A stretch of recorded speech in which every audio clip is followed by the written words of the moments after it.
Welcome, everyone. Welcome to the stream for the mythological creatures demos in ZBrush. My name is Valerie Berrios Reyes, and I'll be your studio artist for this presentation.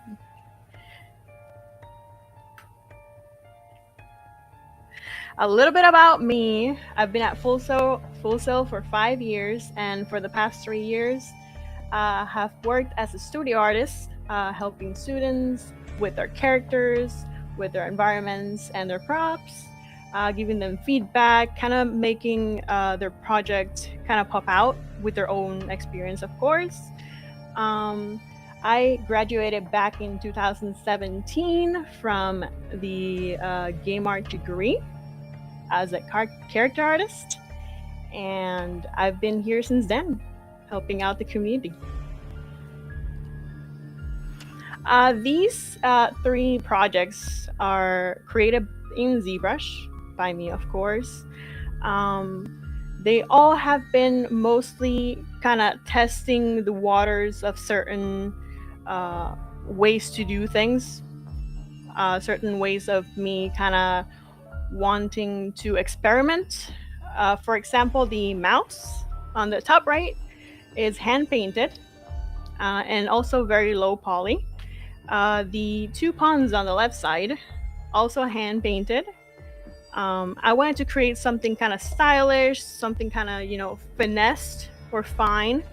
So that's why I created those 2, but still being cute. And the monster was just, I love that creature concept. I can't think of the artist names, but the art was amazing, so I just created that from that.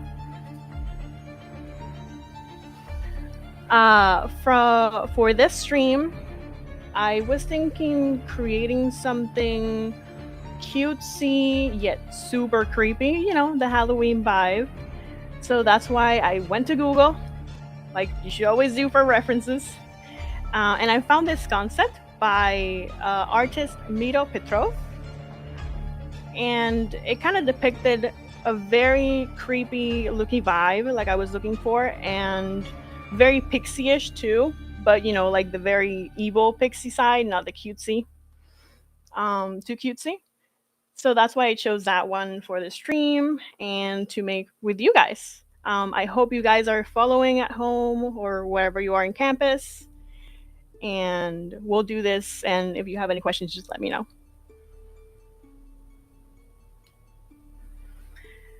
So now we can slowly start to go into ZBrush. I'm gonna go over setting up what I do personally in my ZBrush, starting to sculpt faces. And if you guys have any questions again, just let me know.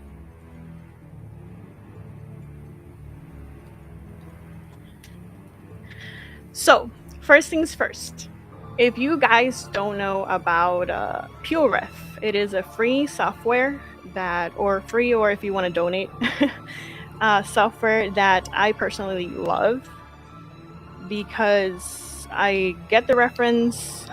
For example, if I go to Google, I Google search a reference or a concept that I'm looking for to kind of create 3D. I just literally click and drag it, and I just put it in there, and I kind of have like a bunch of them, really, that kind of inspire me to kind of create something. So definitely get that. It's called PureRef, PUREF. So you can definitely get that. It will really, really help you out in always having the references there, which is something that I always recommend to students do. Always have references of everything, because we tend to think that we know something that we see every day. For example, our faces or hands or feet or whatever you're kind of trying to do 3D. And it may not turn out as good as you think because you need references to kind of back you out and kind of help you on kind of filling every detail that's kind of missing. Sorry if you see me going to the right. I'm looking to see if there's any questions in the chat. So let me know if anything. So here on the left, like you see me moving here, I have the main reference that I always put there. And I go online and I kind of go around different references or concepts that I like that kind of have the vibe that I want to present for the main one that I'm using. It doesn't necessarily mean it's going to be that specific concept that I'm going to use, but the whole vibe is really, really, really well. Okay, so sorry here, it's kind of, there you go. So when I start ZBrush, the first thing I do, and I probably already did it for you guys to kind of see, your ZBrush might be like that. I just tend to bring the range in under document range right here. I tend to give it a little bit more of a gray, more of a neutral kind of color.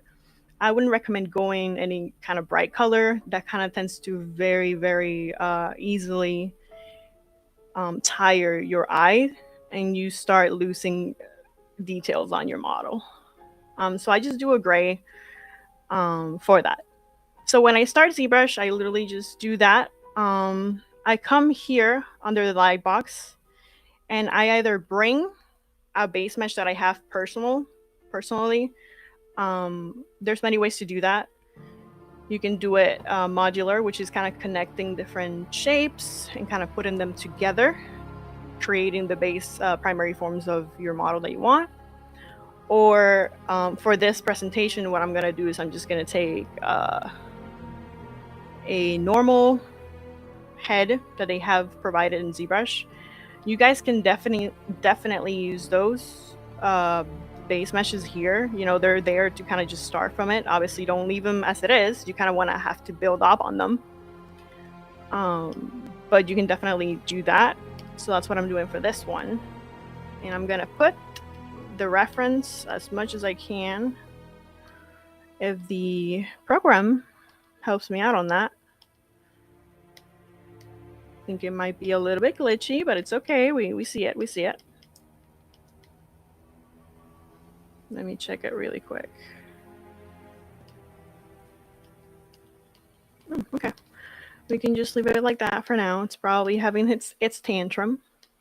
So what I really start doing first, because I don't want to leave, and that's how at least I work, I don't want to leave this like it is. This is not what I want at all. So I just take a smooth tool by pressing shift and I just go over it and I just smooth it out, right? Just smooth everything out. I don't need anything specific from it. I'm going to turn off the floor if it's in there. Not necessarily for this one. I tend to use the floor for like models that are really just have their legs and their feet. So you kind of have the overall look of it. For this one, I'm not going to use these teeth. I'm just going to create my own teeth later and eyes. Just personal preference, at least for me. You can definitely use those if you want. But I don't tend to use those very often. So I'm just going to kind of delete that from there. So what I'm going to start doing is I'm going to press B and V, which is the move tool or move brush. If you press B for brush and then M for move, and you'll see the V is the specific brush itself. So what I'm going to start doing is I'm just going to make sure, first of all, that your symmetry is on.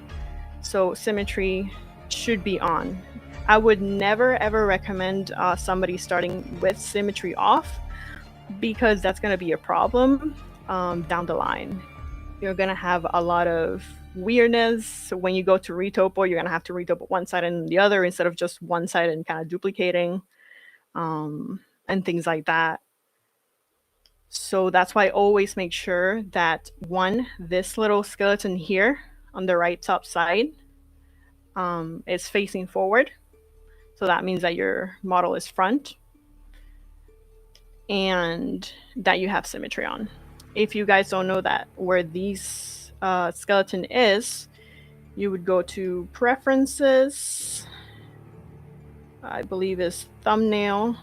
Oh, can view, probably. Yes, can view, and then you can just change the different little drawings or little guys on the side. I prefer myself to have it as the skeleton. I just like it. Very Halloweeny too. So, first question. The first question is, are you using mouse or trackpad? I'm using my Wacom tablet. And I will always recommend you use a Wacom tablet because I would say it has pressure sensitivity. And you definitely need that when you're sculpting, because if you're using your mouse, it's either going to go really, really hard or really, really soft. And the pressure sensitivity kind of gives it in between, and you can kind of control if you're going really hard and then soft in the same stroke. So that's why I always recommend you get a Wacom tablet, or you have one yourself. So I'm trying to see why my reference is not working, but that's really easy. I'm gonna really quick go here. Give me 1 second, guys. I'm trying to locate the same file that I'm using, but it's kind of just stuck there.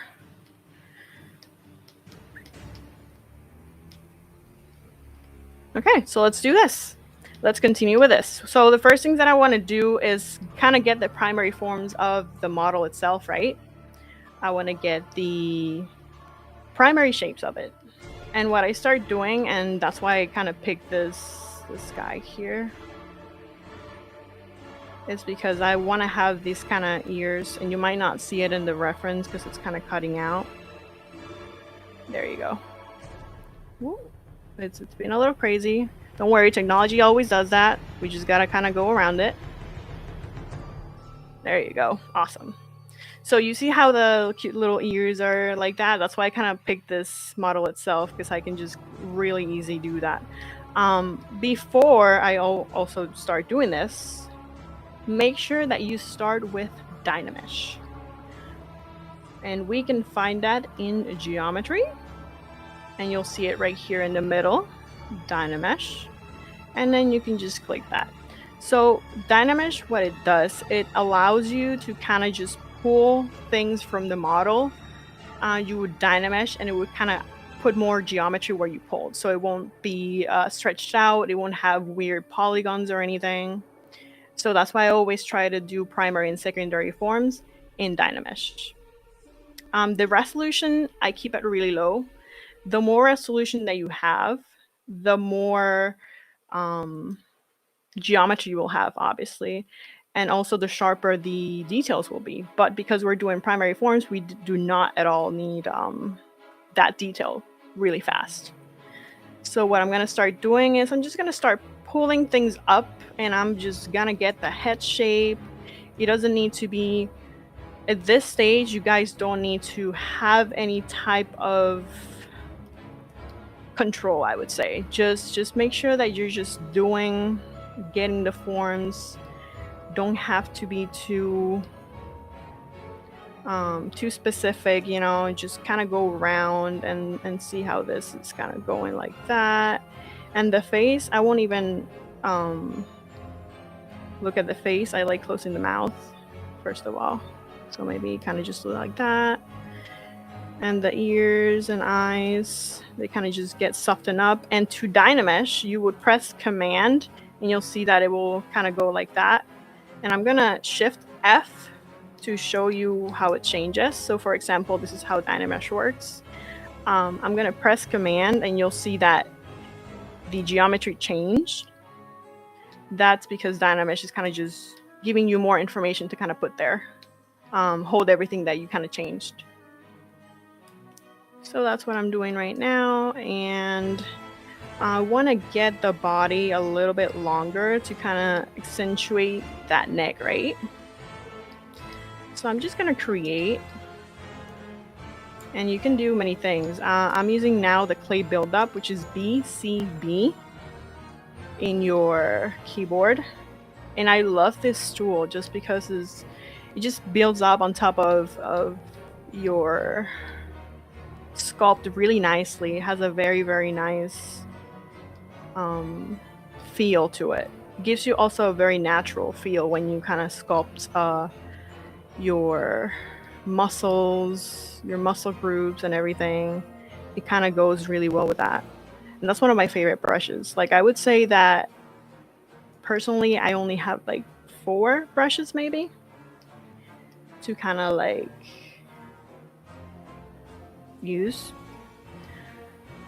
around.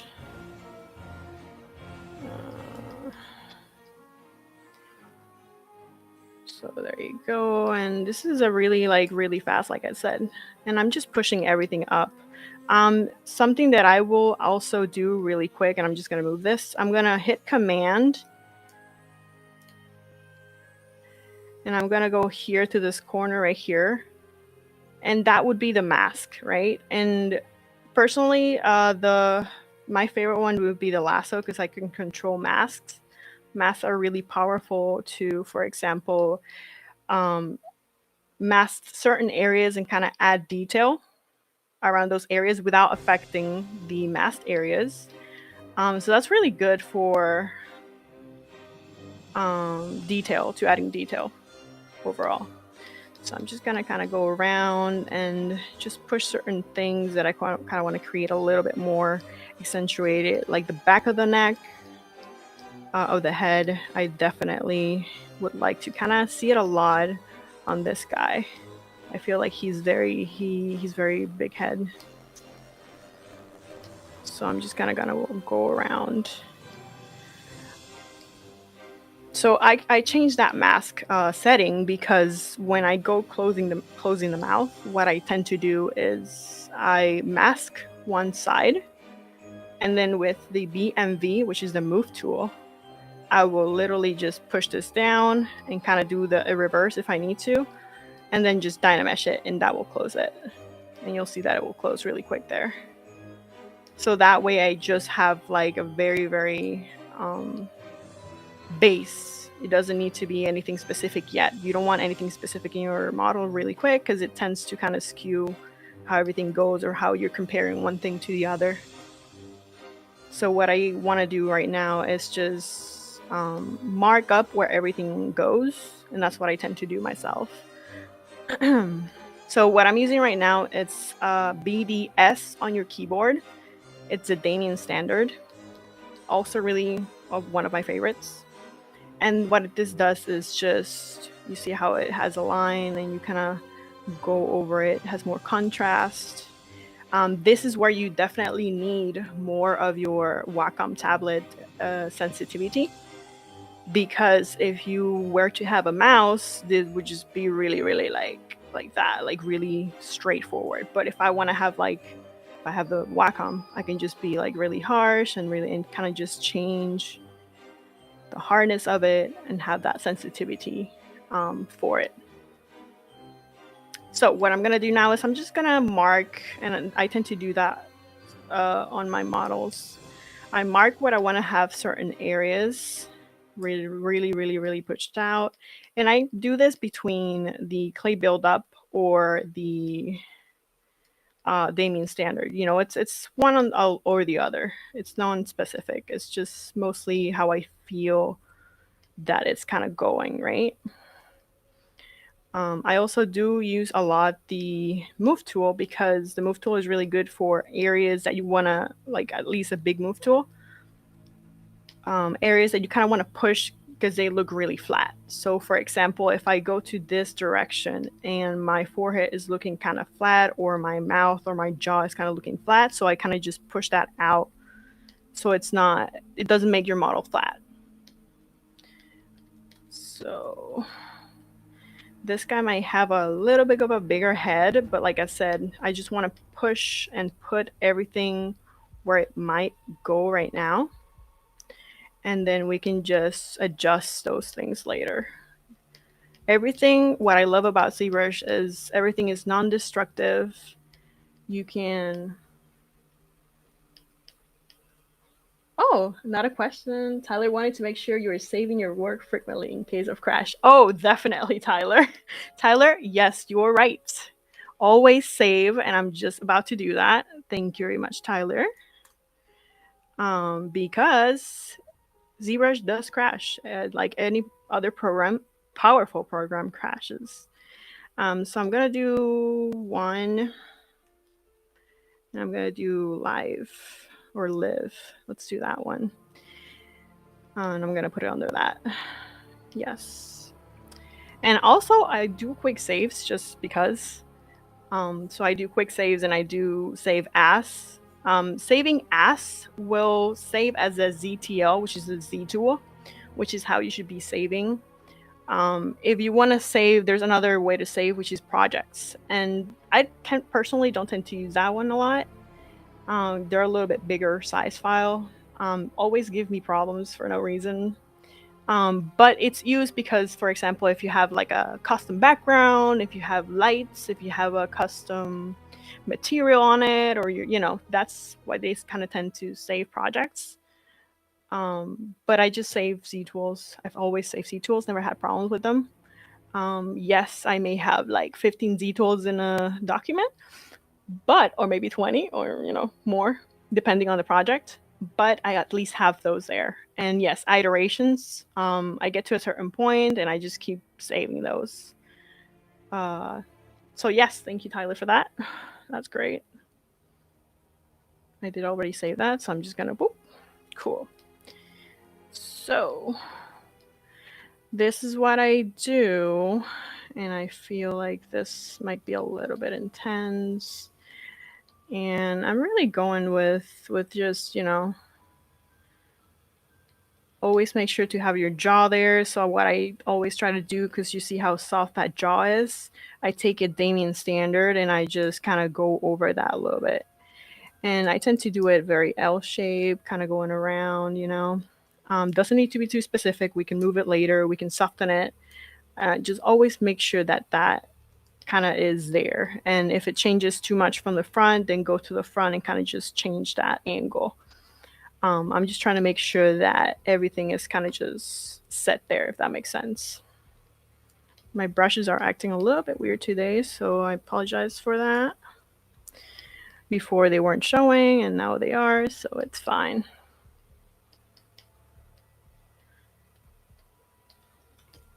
So, another question: what is the animal or creature she's making again? So when I researched these creature, or I just try to find a concept, that one came out, and I was looking for pixies. And pixies, I don't know if you know, but they tend to be a little good and bad. They're very mischievous creatures. They also like to be very territorial. I read a couple of stories about them, super creepy stories. Like one of them said that they stole babies and they replaced them with wood babies. So I thought that was weird and interesting at the same time. And people, the parents or the people, had to kind of just get them to a specific place in the area. I believe it was like Scotland or Britain, one of those, to kind of ask the pixies, or the good pixies, to kind of replace the baby that they had, because it was like a, I guess, fake child that they kind of changed. They mostly have to do with childs, which is really weird. Some of the other stories were about them taking children and just having fun with them around, playing games and stuff. And when they kind of just got bored of them, just left them again where they found them. So it was very interesting stories that I read there. Mostly really, really not the best ones about them. But I liked that because it was very, very creepy vibe like I was looking for. So yes, it would be pixies. Um, and I also read something that it was Tinkerbell was a pixie and they are very territorial, and that's why she was being so mean, to Wendy when Peter Pan had all her attention. And they kind of tend to be kind of like that. So I was like, that's very, very interesting. So yeah, that's where I got the idea from, or the concept from. And like I said, Miro Petrov is the artist, so you can definitely follow him on that. I think he has a page online. So now what I'm doing here is I established the eyes, the eye shapes or eye cavities. And they may be a little bit bigger, but I'm going to put some eyes in there. And also the zygomatic bone, which is your cheekbone right here. He has it very pronounced. So I'm just going to place it in where I kind of want it right now, really. And then I'll just adjust it later if it's a little bit more. But I like placing the eyes really quickly because the eyes, at least for me, are like they locate where certain things are. So for example, an eye from here is the nose, 2 eyes from here is the width of your face. So kind of things like that. That's why I kind of have that measurement system for myself. But right now I'm just looking at the mouth and kind of creating that. Trying to do it as fast as I can, because remember, like I said, don't be too invested in it. Put everything there. Just put everything there, adjust it later. Yeah, because I've seen a lot of students when I help them that they tend to stay too personal or too in a specific area. And that's why you tend to work on an area for a long time and you lose track of everything, and then that area looks amazing, but then the other ones don't look as polished as that one.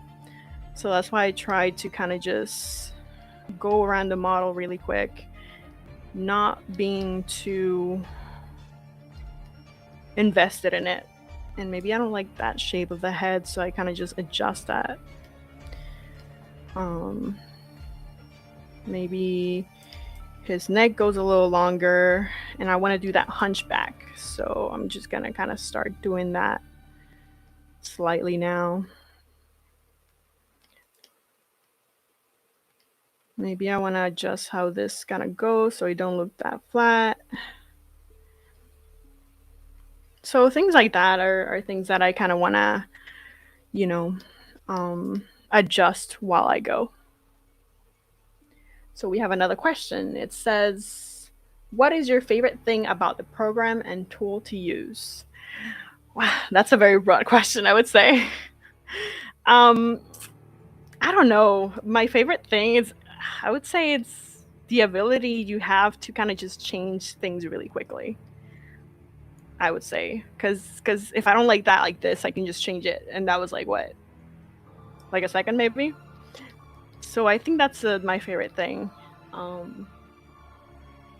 about ZBrush, and just because you also have the ability to do other things like add new subtools, and they don't have to be together. Export this and 3D print it. So just the ability to have things very, very easily changed too.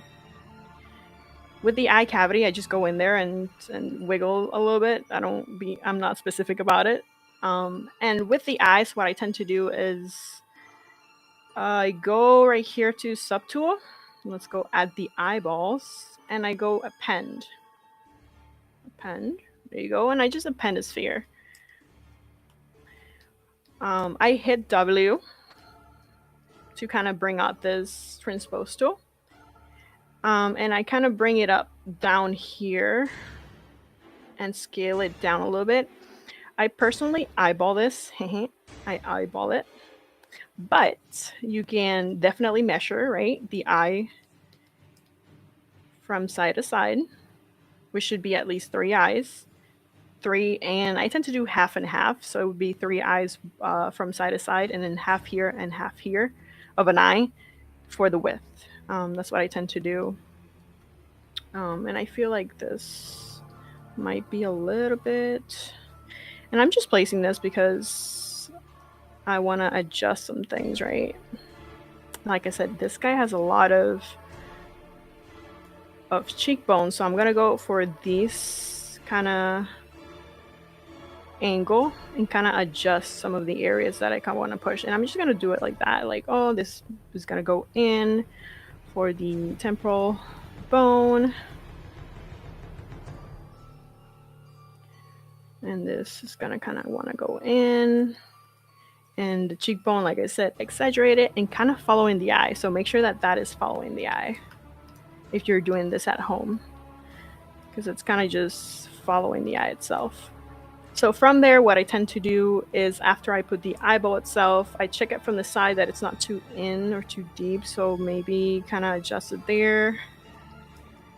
And then to have it on the other side, what I do, and there's a few ways to do this. One of the ways is to kind of duplicate it and then go here to deformation and then just mirror that. That's one of the ways. The other way to do it is go into geometry and tab and then kind of go into modify topology and mirror and weld. That's my favorite one, just because I don't have to duplicate and kind of do an extra step, but different ways to do it. And I keep hitting that button. So we have another question. Do you have a preference for the types of characters you design? Any favorite genres? Yes. I don't know if you noticed, but most of my work is kind of cutesy, very stylized, I would say. So definitely stylized characters, cutesy, very not simple, because most people tend to think that stylized characters are simple, but I would say they're the hardest because you kind of need to know the anatomy of things to kind of just explore that in the stylized realm, right? So I would say stylized would be my favorite thing. And nothing specific. If there's a stylized monster like this one that I like, I'll just do that one. If last month I did like a peach type stylized character, I do that. This last week I did like a little cute baby with the Halloween vibe. I also, tend to do that. So nothing specific, just some things that I kind of find appealing and inspiring and just go for it. And like I said, I'm not very like, oh, I need to do this because I need to do this. It's just I do it because it kind of inspires me to do it, if that makes sense. I hope that answered your question. So after we place the eyes, I always try to make sure to get the actual eyelids. I see a lot of people forget the eyelids, and that's kind of what holds your eyes, right? They're really just stuck there, kind of just follow the eyes. So you really want to kind of create them and not leave it like this. So what I always do is I just tend to kind of go around like that. And again, very, very easy. Getting the shape. If it goes like that, it's fine. We're in Dynamesh. We can just Dynamesh that and kind of move it. Getting the eye shape. I kind of always try to go for an almond shape. And don't worry about this spacing, because the spacing we can just take a move tool, right? And kind of just push it in, and kind of just shape this again, right? Like I said, I'm not worried about this being too weird or anything. I'm just worried about kind of just getting it there, if that makes sense. So I'm just gonna push this in, and now I'm gonna start to take a look around. Maybe the head is a little bit bigger. Maybe he has a lot of the front, and maybe I need to push those things. So that's when I start to kind of just go around pushing those things, looking always this side so nothing is flat, right? So maybe if my mouth and everything here looks flat, I push it out, so it kind of gives you a little bit more of a realistic feel. It's fine if it's like bumpy from here. We haven't even touched that side yet. So another question we have here, let me read it really quick. If you are sculpting for a client or customer, do you have to do any versions of sculpt, or do you get the sketch right first, then model it? So most of the time when you're doing things like that, you do get a pre-concept. They don't tend to, I believe, at all, not provide you with a concept, if that makes sense. Or let you do the concept, because even concept art is another job itself, I would say. It really is. It's really an interesting job to kind of do. So what they do is they tend to give you the concept or the art test or whatever, and they tell you, hey, do this. Let's say it's a box with some gifts inside or whatever. and then you'll have to kind of replicate that. Sometimes they do give you the concept, and then you kind of create it yourself from the start. So it just depends on what the client needs itself or what he provides you, but that's what they kind of tend to do.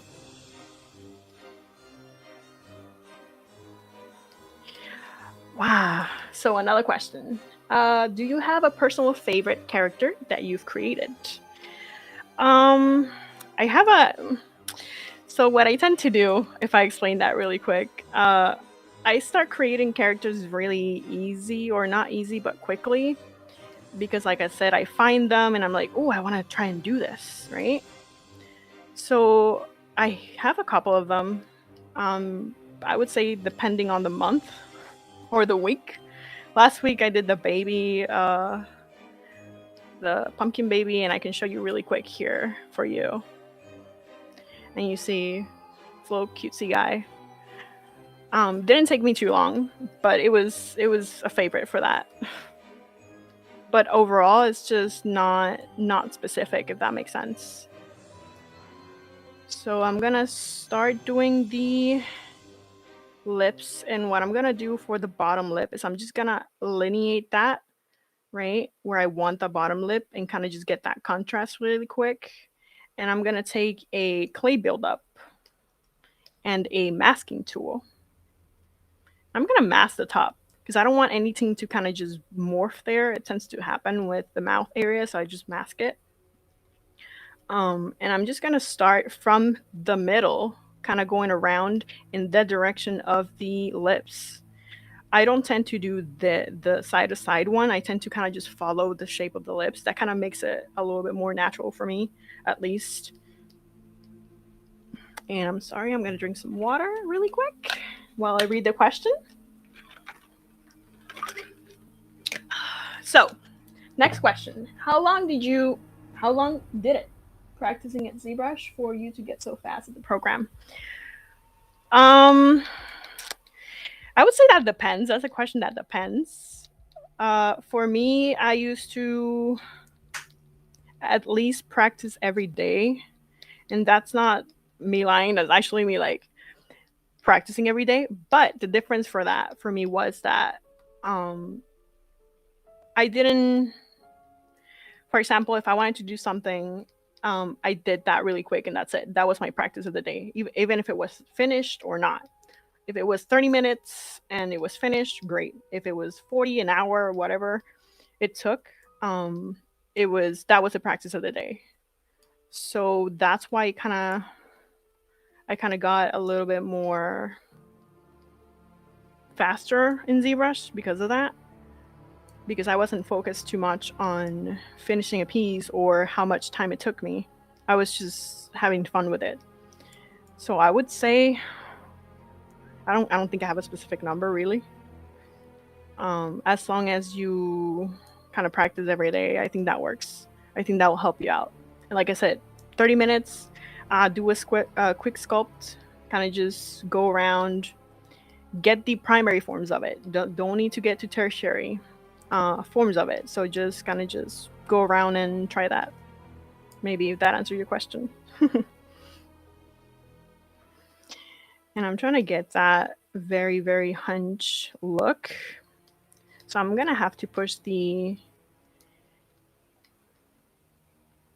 there you go, the shoulder a little bit inwards. So kind of start posing it.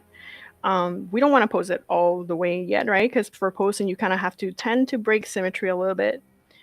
But I just want to have that shape there, that hunchy back feel, that kind of feel. So for the face, we were working on the lips, right? So I was going around and I was just masking this. For the mask, if you want to have the mask smoother, if that makes sense, a little bit smoother like that, so it doesn't affect the whole area that you marked, you do Command and then you click on top of a few times and that will smooth out the mask. If you do Option Command, it will harden the mask. And you also have those options here on the side where the masking options are, you also have those options there, by the way, just so you know, for the people that are following around. And I just kind of want to go around. For the horns, also, if you guys notice me kind of go from subtool to subtool by just clicking instead of kind of going here to the side, I'm pressing Option and you click on the tool that you want to go, and it kind of switches between those. So you don't have to go to subtool and kind of just look at the list. That'll be a little bit. I love that. Since I discovered that, I was like, yes. And I've been doing this for a while, since 2017, and I still discover new things in ZBrush every day. So it happens. So for the horns, what I'm going to try and do is I'm going to just take a shape and do them. So maybe a cone or a sphere, whichever. Actually, I'm going to do this one. And I'm also Dynameshing that one because I love Dynamesh myself. It just has so much power. And that's the first thing I use, Dynamesh. And then subdivisions, I would just use later on when I retopo and do everything. And I'm going to do tertiary, that's when I use subdivisions. Let me save. I remember Tyler.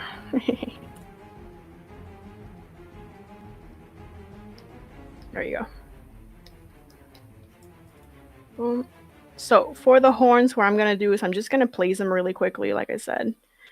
I don't need to start, and now I can just mirror it later, but I want to place everything in the scene that's there. And we're going to do these ones, and we can do the one on the side really quick. I'm just trying to be really quick for the sake of time, and say if you guys have any questions, just answer them here. And I just place it like that. I don't have a specificness for it. For this one, I love using this brush. It's called the Snake Hook, which I think is BSH on your keyboard. And big stroke or big brush and kind of just push it out. And you see how it kind of just pushed things out. Very, very gnarly if you use it to the extreme. But it kind of pushes out things really quickly, and that's why I like it. So maybe, you know, kind of just get that really quickly. And I'm just gonna do this, and maybe I'll push this in here and kind of just push it in for now, because we can Dynamesh it later, and then we can get that really nice skin horn combo working instead of having it really separated. And I'm just going to push it there and kind of just push it around, see if I can get the shape really quickly. I also like to use the pinch tool. Mind you, this tool is really, really intense for your geometry. So use it very, very lightly. Tap, tap, tap kind of thing. Because if you use it like really like that, it just breaks your geometry. So, sorry if I look around. I'm just looking if there's any other questions. So the question is, do you have any advice for someone who has never used ZBrush and wants to get started? Yes, I would say start. Don't be afraid of it. Like I'm always saying, don't be afraid of it. It's very intimidating. Trust me, I was there. I was like, what am I doing? And then I lost so many files. I lost so many files. Also, when that happens, don't get frustrated. Just breathe, rage a little bit, and then move on. So just make sure that start. Even if it's a sphere, find a concept that you like, that you're excited about. That's not going to drag you down, because obviously if it's something that's going to drag you down, you don't want to kind of start that, right? Because then you'll never finish it, and then you'll get frustrated. So just start doing something. Start trying all the brushes. Maybe download some brushes, because there's also that possibility. Maybe you find free brushes online, or you buy them from an artist and you're like, oh, I want to try that in ZBrush, so just do that. So that's what I would suggest you do to start. Just do a basic thing. Nothing too specific, nothing too extreme. Maybe if it's Mickey Mouse, go for it, you know. Simple. That's my advice for you. Don't be intimidated. You still will be, but don't let it stop you, if that makes sense. And I'm trying to fix that clavicle because I think I pushed everything down earlier. So I might need to push that down a little bit and kind of just lineate it again to have it there. Too extreme, but it's fine. So with the horn, like you're seeing, I'm just trying to get the shape there, right? Really quickly.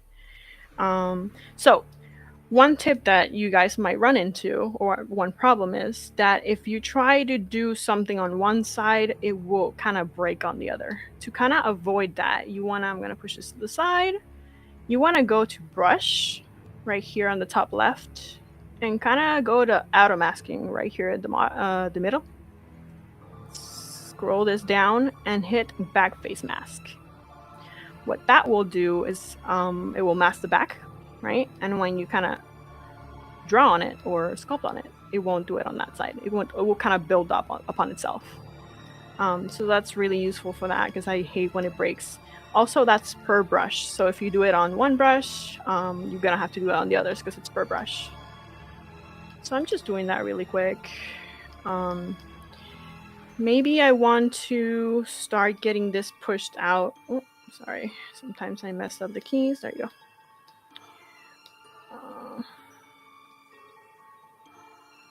Pushing it out a little bit more there, and then kind of just building up where your horn is going to be on the face, right? So I'm just going to click the face, and I see it's kind of under the zygomatic where your buccal fat or your fat over here in the cheek would be. So I'm just going to push it in there a little bit. And I'm just creating like a little hole so it looks like it's in there. May not have too much significance on there, but I just like doing it myself.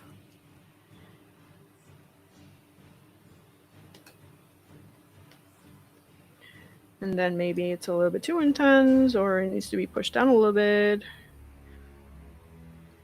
or maybe this needs to be rotated. So it's just some, like I said, nothing is specific, nothing is very set in stone. It's just going to be very fluid. Maybe this kind of just goes down. Maybe I have the angle a little bit intense. Okay, so another question we have. It says, I am in digital cinematography. Well, that's cool. And I'm wanting to do movies with CGI monsters in some. It's the type of process that goes into making a CGI monster. This is the type of process. Yes. So for film, it's a little bit, it's typically the same sculpting process, but I believe the only difference is that you can have more polygons in there. You can just go crazy with it, you know? There's no amount specific, like for games, that you need to have a certain polygon count so the model is not too high so it can work and function in the engine, right? So with cinematography, it's just make it look cool or make it look really, really nice for it. That's the only difference I think it would be. But yeah, it's the same process. Some also are using photogrammetry, I believe it's called, which is when they take pictures or they kind of scan people up and they kind of use that as a base. And so they also do that too. They kind of scan people and you can use them for movies and stuff and kind of just make props or make makeup on them too. So that's pretty cool. So with the horn, what I'm going to do is I'm just going to make it a little bit thinner at the top because I feel like it's a little bit thick. Very horn-like. And like I said, it doesn't need to be too look-alike for that. It doesn't need to be, oh my god, it looks specifically the same. No, you're just trying to get the shape now. Everything will come up later. And I think I like that. Maybe that a little bit down. That should be good. So for that, for the flattening of the horn that I kind of look or it looks like it's kind of flattened on one side slightly.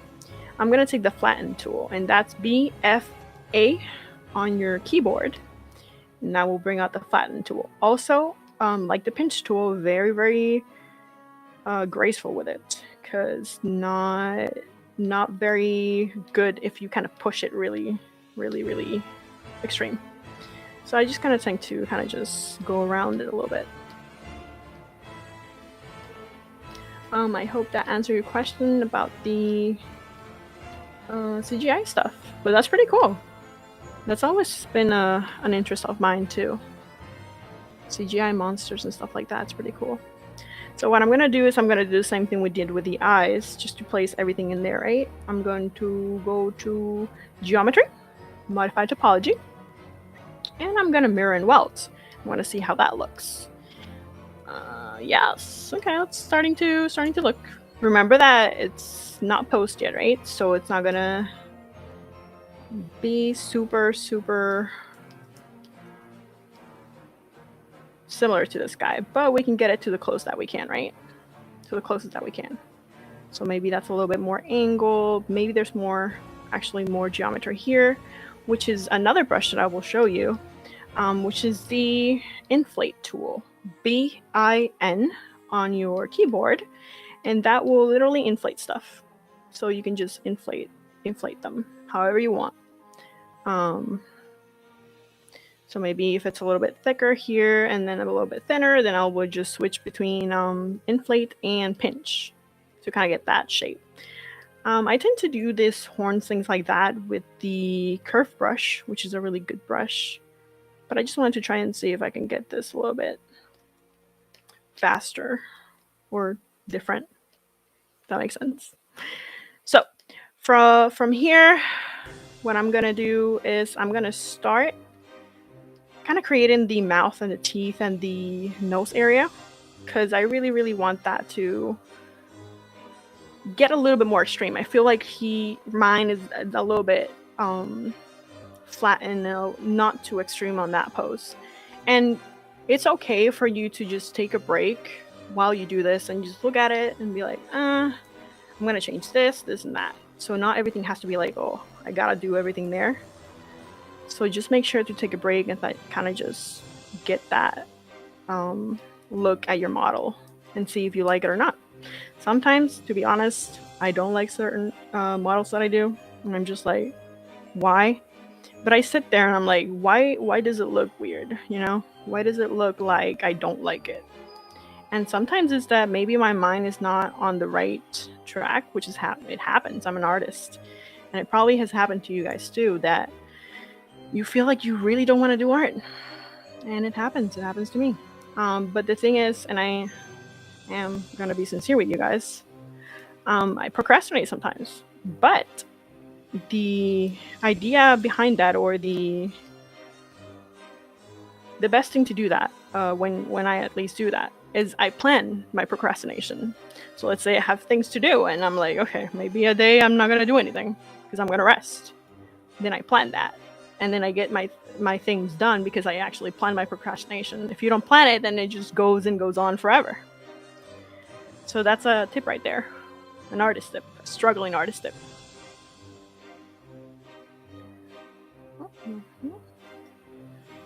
I may not like the tip right here where it kind of meets. You see how that is really, really soft? So maybe I'm gonna go with a Damien standard and kind of just sharpen that. And I always do that because with Dynamesh, eyelids tend to get a little bit lost, but it's fine. You can just go over it again and kind of just shape it, kind of smooth it out. If you don't like it, kind of shape it, right? So, and I see his eye is really, really round at the top, so I'm just rounding that out.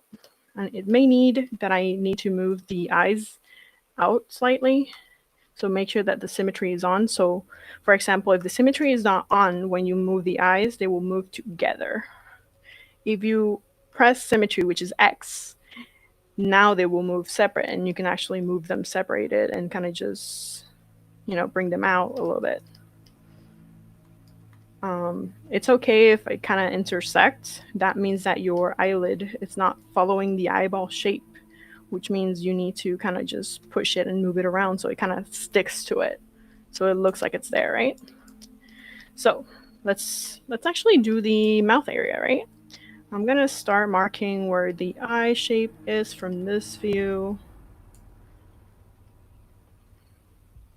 I like that this needs to be a little bit more up.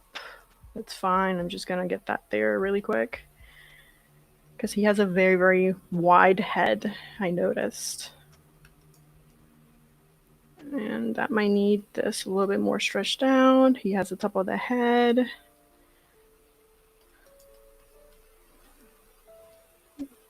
Cool. So what I'm gonna do is let's do this. Why not? Let's go here and kind of duplicate your horns, right?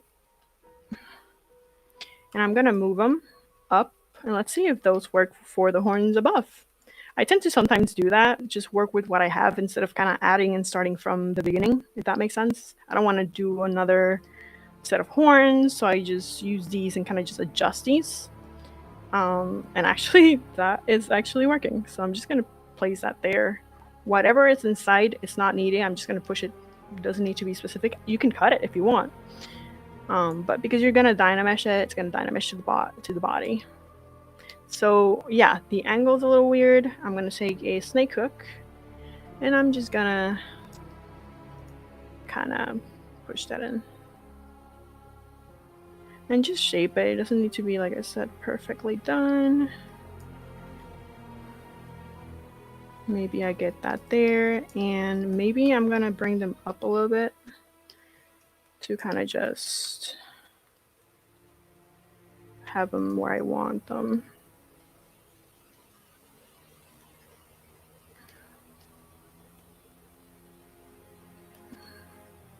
Sure, that works. Maybe a little bit angle like that.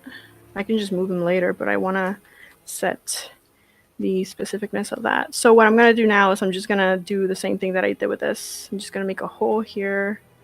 And those horns actually kind of go from the top, from the body to the horn. So what I'm going to do is I'm just going to select the horns, kind of just shape them around a little bit more. Maybe inflate because they're a little bit thinner than I want them. And not even thinner, but like the surface wasn't cohesive, so I'm going to make it cohesive again instead of really thin. And that's why I use this material, either the blend or the basic material, because you can see sharpness and contrast a little bit easier than just the original red wax, I think it is. So that's why we use that. That's why at least I use that, these two. And I can just make these a little bit specific. And there's like a structure here that I want to kind of create going around. I'm just gonna go like that. Okay, so boom. I'm gonna check if there's anything else. Nope, there's good. I'm gonna leave it there for now. I'm not gonna go too specific to it. I'm just trying to put everything there before I, have to move on to anything else, to a secondary or tertiary even. And I still don't like that, and I know why it is. Because my head has to be a little bit, I wanted to make it really, really bony. So I'm just gonna push these things around to kind of get that structure. And I'm doing this because we don't see the back of his head, right? I would suggest you either get references for it, or I would say don't wing it like I'm doing it, because I already, I've done this before. I know how I want it, but always get reference for that. If you're starting, always get reference for anything that you're kind of missing. Get reference. And I want to make him really hunchy. I don't know. I feel like he's posing like a model there.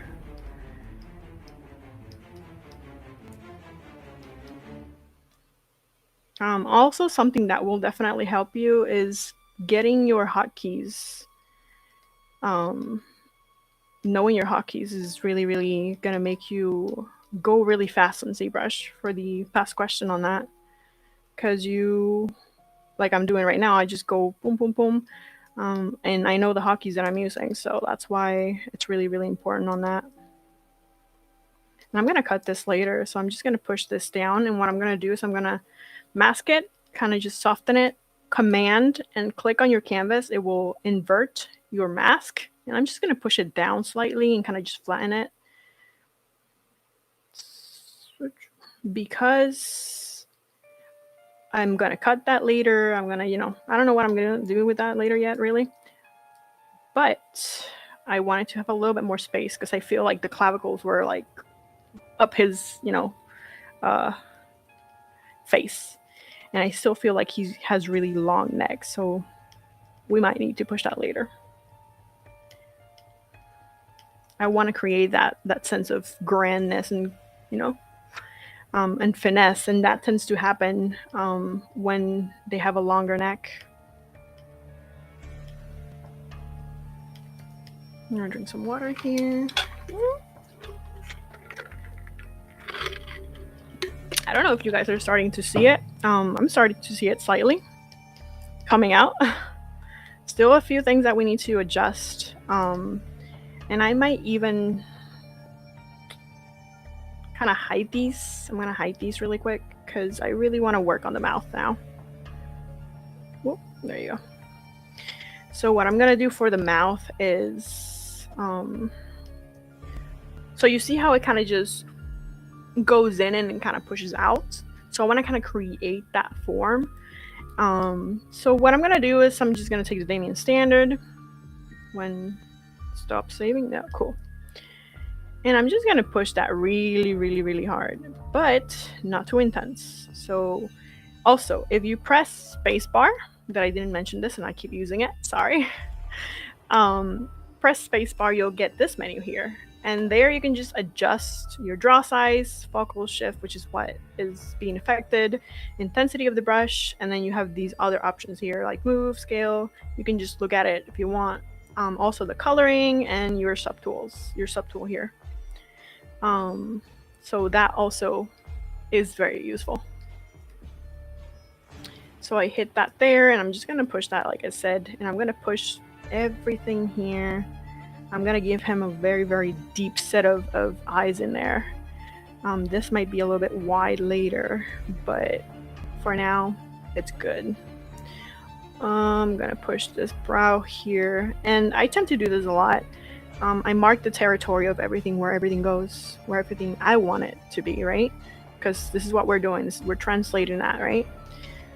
So maybe it looks different on your reference, but if you have the knowledge, or if you've done it already, that's what you need to practice. You kind of tend to know where things go to kind of get the effect that you're looking at in the reference. And that's why I think I might just push maybe a little Botox in, maybe. But we can just adjust that really quickly. But I just wanted to kind of get that, eye structure. And obviously that's not happening too much because we are missing his very, very intense, hasn't slept in 500 years kind of under eye. And I noticed that that's a little bit pulled off and that we might need to adjust that, but it's fine.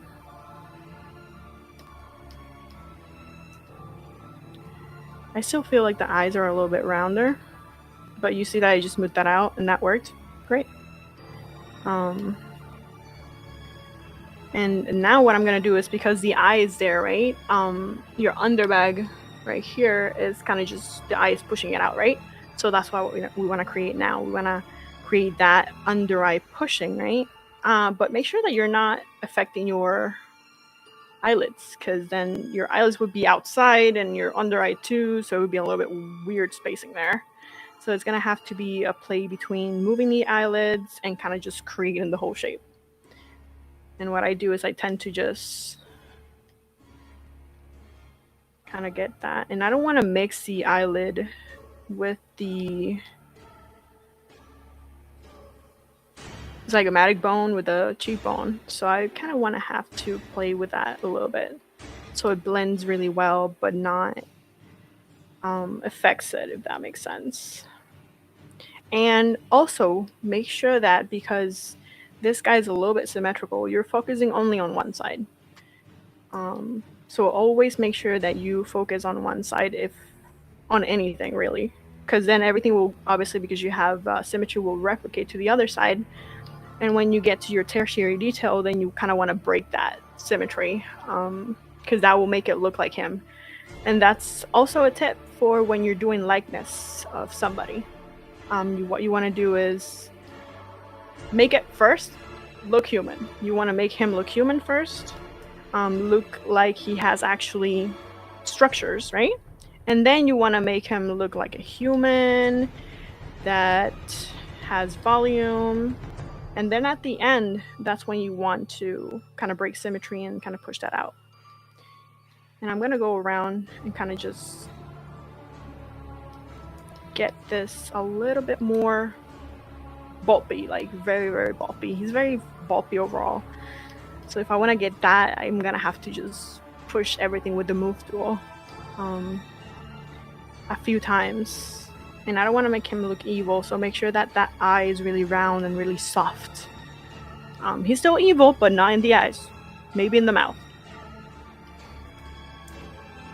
So we created that area there. I'm going to go and place just the little tiny nostrils he has, which is kind of around here somewhere, where your nose would be. If this happens, and you'll notice that it happens, that created a duplicate of your model. To clear that would be Command N, and that will clear the canvas of the duplicate that it did. I don't know what key it is specifically for the duplicate. It's a combination of keys that I tend to press from time to time. But if that happens, make sure that kind of just Command N to clear the canvas of the duplicate itself. Your model will still be there, so don't be scared. Before I do that, I'm just going to save again, right? Yes. And quick save. So I'm just going to place the nostrils really quick, and I noticed that I might need to get this a little bit down, because I feel like this is too close here. So what I'm going to do is I'm literally going to smooth it out. Smooth it out and then get a clay buildup and kind of just... because he doesn't have a very, very prominent lip there, right? So it's very, very faint. So I'm just going to do the eye shape, the mouth shape, sorry. The mouth shape, like he has it. Very like everything falling. And I tend to do this also when I'm sculpting. I'm like, oh, how would this feel? And I just start feeling my face, which is super weird if you're like looking around, but it will help you. It will definitely help you. So what I'm doing here is I'm just getting that mouth a little bit more opened to kind of give the space for the teeth. And kind of just go around.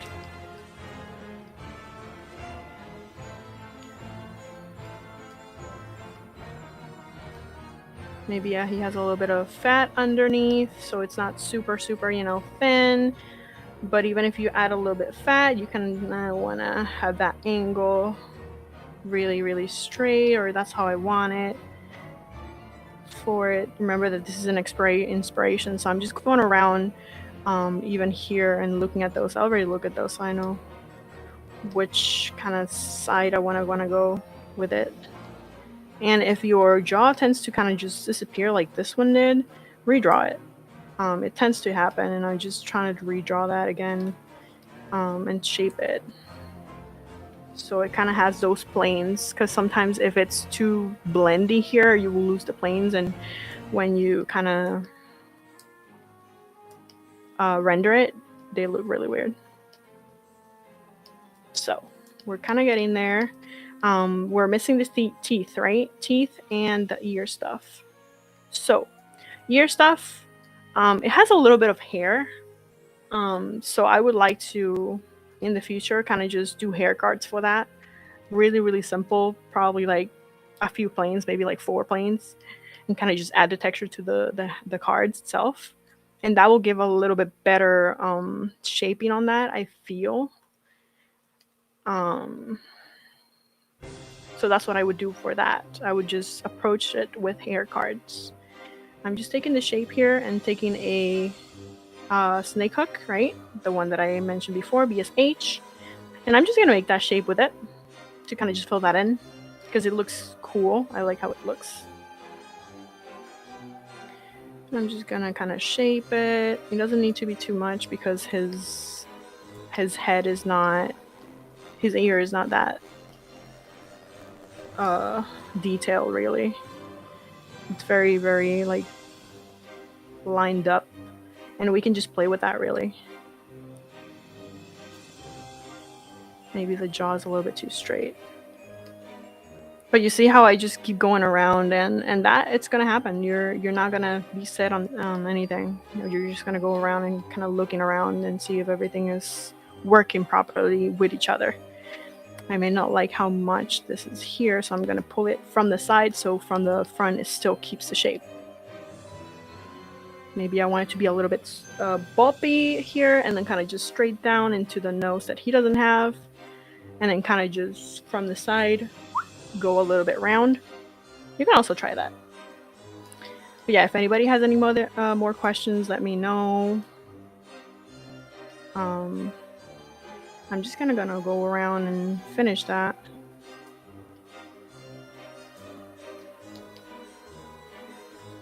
Okay, so with the teeth, there you go. My Spanish sometimes comes out and I'm just like, okay, so with teeth, we're gonna do the same as we did with the horns really, but with the teeth, as long as you kind of do only one and then make it really nice looking, and then just duplicate that one and then adjust while you kind of place them, that's the way to go. Similar with longer nails, you kind of want to have that similar approach. You want to do one nail and then kind of just duplicate those and place them. You don't kind of want to create one nail by itself. Just duplicate the first one that you did. So with that, I'm just gonna go and adjust that weird eye thing that I just noticed. That it's probably because I moved that before, and it's fine if I just get the eye and move it. That's fine. If it works out, it works out. Cool. Might be a little bit too far, but it's fine. So from there, what we want to do is, you know what? I'm gonna do a duplicate of the horns, and I'm just gonna use the horns. I'm gonna do that. Yep. And like I said, you can start a new one. You can just append a sphere or whatever shape and just do it, or you can do what I'm doing, which I just take from the one that it's there. Maybe it works, maybe it doesn't, but you will find out. So from there, I'm just gonna duplicate it and kind of push it down. With this arrow, I'll just push it down. I tend to work that everything at the bottom is kind of like the new thing that I'm doing.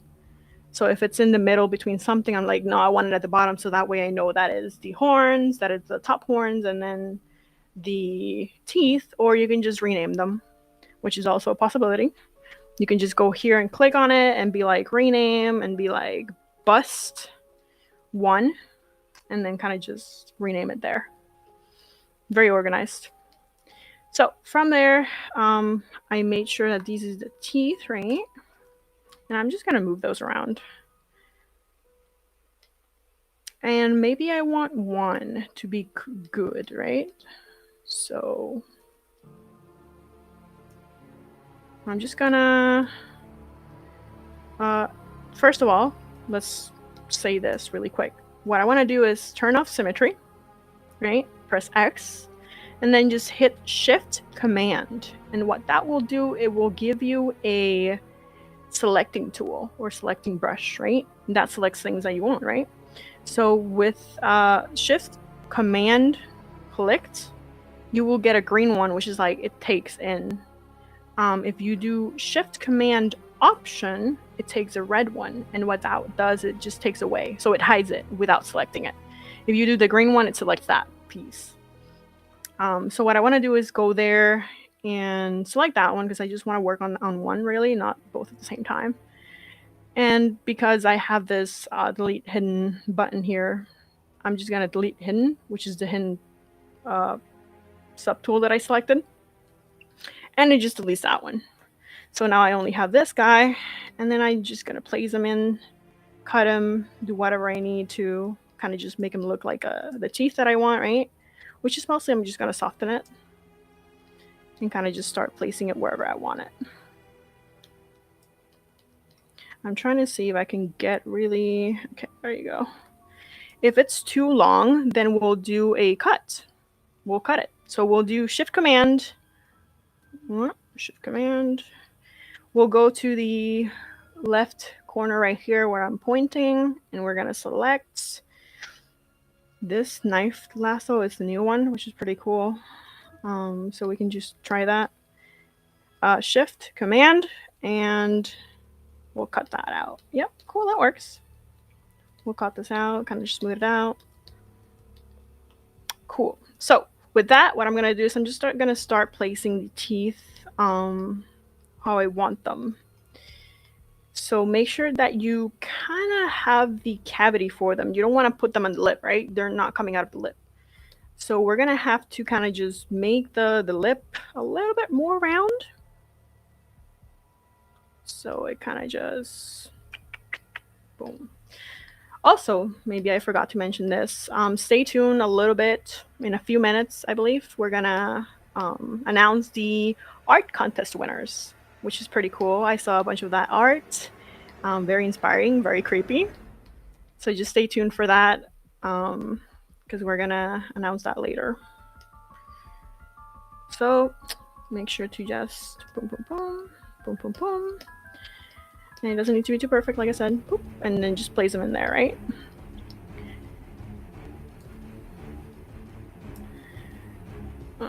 We might need to increment the lip itself, but that's fine. And for the sake of this, I'm just gonna place them there. I'm not gonna be specific too much right now. Just want to get this a little bit more further in so you guys can see the tertiary detail at least, or how I do the secondary detail. And just place these guys up really quickly. What I'm going to do right now is I'm going to hit W and I'm going to take Command, and what that does, it duplicates the current model that you have selected. So if I want to duplicate, it just duplicates it while you hold Command as long as you want them to, or want it to, or you're holding that. So I'm just going to place that there and kind of just place this here and kind of just move it around. If you need to replace the origin of the pivot, you can just hit this locator here and it will just go to the model, the subtool that you're selecting, center. Well, we're just going to go here, and because I did that without them being masked, it will also duplicate them. So we can just do that, and I'm just going to do another one here on the side.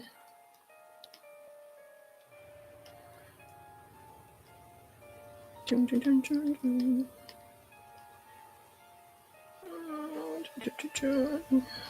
I'm just going to do, maybe they need to be a little bit bigger, but like I said, I'm trying to get just 1, 2, 3, 4, 5, 6. So we got 6 and we got 6 here. So that means that they are tinier than expected. So just make sure to accommodate them however you want them. So one thing that I do when I'm working on teeth specifically, or something that's a lot and they're kind of bunched up together, I start working on polygroups. So polygroups is like these colors. I press Shift F to see the polygroups in there. And what that does, if you go here to the menu, side menu, it kind of places a color in every subtool that you have in that subtool, like in every piece of that specific subtool. What I hit is I do auto groups, and it gives a different color to each one. So that way, if I want to kind of move them separately, I can by color. So if I press BMT, which is the it's a different move tool. You'll see it here on the side. It's a topological move tool. it moves them separately by color. If you have them polygrouped, it will move each polygroup separately, not like the move tool, which would just move them together. So what I do is I just kind of adjust these. If I want to adjust the shape, I would do that. If not, I can just select them and adjust them separately, like we did earlier with the Shift Command keys. So we have another question, I believe. What is your favorite sculpt so far, or sculpt artist? So sculpt so far, I would say it's this one. It's just starting, but I don't know yet. But sculpt artist, I would say I follow a lot of Danny Mac. Like, he has a bunch of videos on YouTube. And he does very stylized female characters, which I love. I love that. And I follow him a lot. So I would say him. And then there's a Chinese artist that I also follow that I will probably mispronounce her name, or kind of just, it's a Kong Chao or something like that in our station. Really cool. She's more realistic side, but still keeping it stylized. Very bigger proportions, very stylized colors or textures. So yeah, those two mostly. And I have a bunch more, but it's just, you know, it's a list. I have a list somewhere. So I'm just gonna place them for now like that, and we're gonna work on the top half of my model. So what I'm gonna do is I'm just gonna get a mask lasso, mask the bottom, right? Because I don't want it to be affected too much, and kind of just push this down. And I want to create that crevice kind of curve going in, so that this is where I'm gonna do it. Instead of kind of leaving it like that, I'm just gonna push it in, literally push it in with the move tool. And I'm able to do this because we before kind of gave it space, right? We kind of expanded it a little bit. If you tend to do this without having that space, it will just look like broken, a little bit broken, I would say. Like it won't be very, very well with this structure here in the cheekbone. So, and I always do that. I always activate Siri. So with that, just kind of place it around. Remember to let me know when I should move on. Okay. Because, you know, I get into sculpting and I just lose myself there. I lose myself.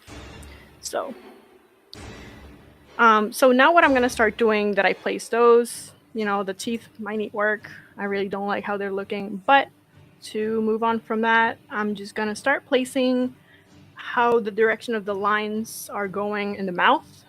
So, this is where I'm pressing that. It's in my, okay.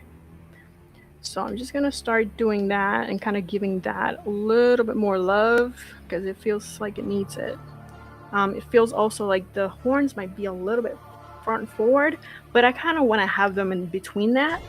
So maybe a little bit move. I don't know if I like that. We'll see.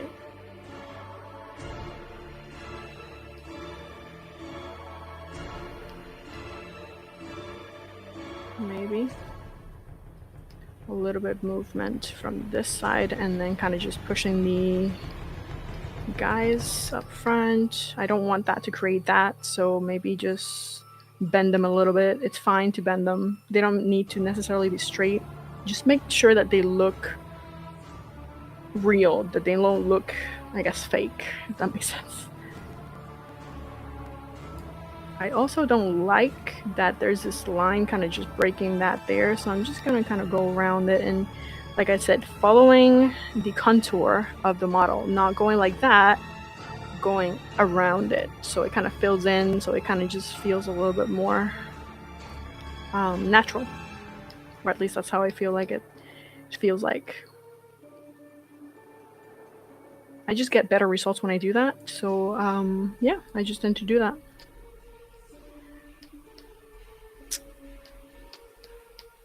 So yeah, most of this I actually So I've been doing art since I was a little kid, you know, like most of you, I believe. That's why you guys are here to learn, right?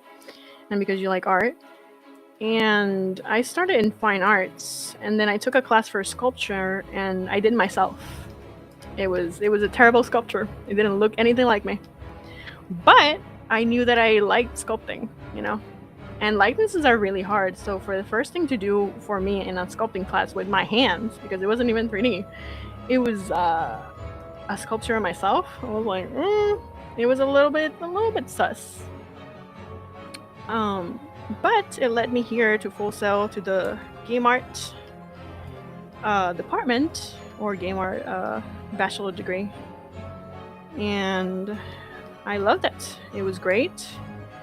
Great instructors, great classes, learned what I know about this. And I also liked it because even though I didn't know what ZBrush was when I started, I just heard of the program. I kind of researched it, and I knew that computer animation and game art were doing it both. But I was more into the art, not too many animation. I love animation, but not like doing it. If that makes sense. But they're great. I love the classes of animation. I love the classes in ZBrush. That's why I took game art. But I know that both degree programs know both things, or do both things. So just letting you guys know out there, if you're interested in those, you can just research those classes in those both degrees. I know my best friend did computer animation, and they had ZBrush, a lot of ZBrush too. So from here, what I want to do is I want to accentuate that sternocleidomastoid muscle in your neck, because I feel like it's a little bit round. So I'm just gonna go here and kind of just push that out really quick. It doesn't need to be too clean. Just dirty it out. Line it up and kind of just place a clay buildup. Kind of just line it up here and kind of just create the collarbone that I created earlier. Make sure that's not too flat. It's kind of just like a bicycle. Thank you, ZBrush, for reminding me that I have to save. So I'm just gonna go here and save again, and I'm just gonna do a CTL, and I'm gonna do 2. Most of the time it renamed the it renamed the save file because I renamed the original top subtool, so it will do that. So just make sure to kind of just, you know, adjust that if you need it or not.